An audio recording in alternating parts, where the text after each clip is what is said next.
Habang tinatawid namin yung daan papuntang Kaibiyang Tunnel, napansin namin na may mga unggoy nga na nagkalat dito sa gilid mo. At napakarami nga nila guys, isang pulutong sila ng puro unggoy. Napakaamo nga nila kapag nga may tao lumalapit sila. So nasanay na nga rin itong mga unggoy siguro na to sa mga tao. Ito ngang mga ito mag-ina yata. So napakaamo nga talaga nila, kaya tignan mo naman tong isa lumalapit pa talaga. Nakikiramdam nga sa amin, baka akala siguro niya huhulihin namin siya. At tignan niyo naman ang galing, dalawang kamay talaga niya kumay, takbo siya doon.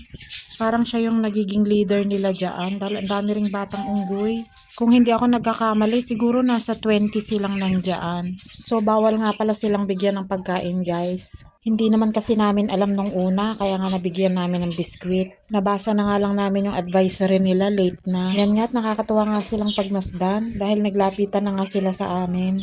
So dito nga lang sila naglalagay sa puno ng kawayan malapit sa Kaibiyang Tunnel. So mga Philippine Marines nga nangangalaga sa kanila dito dahil may station nga ang Philippine Marines dito. At kung balak nyo nga mamasyal dito guys, worth it naman talaga dahil bukod sa napakaaliwalas ng lugar ay napakalamig nga rin dito. At talaga nga namang mararamdaman mong napakalapit mo sa nature. At huwag kang mag-aalala sa budget guys dahil dito kay may panggasolina ka lang okay na. Dahil sa road trip pa lang talagay busog na ang iyong mga mata. So medyo mag-iingat nga lang kayo sa pagmamaneho dito guys dahil medyo paliko-liko nga ang kalsada rito. So ano pa nga hinihintay mo? Lista mo na nga sa bucket list mo yan.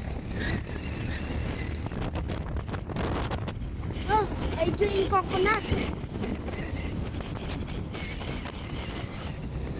So meron nga dito yung napakalikong kalsada na napakadelikado guys, kaya kailangan bubusina ka. So mag-iingat nga pala kayo kapag dadaan kayo dito at magdahan-dahan nga sa pagmamaneho.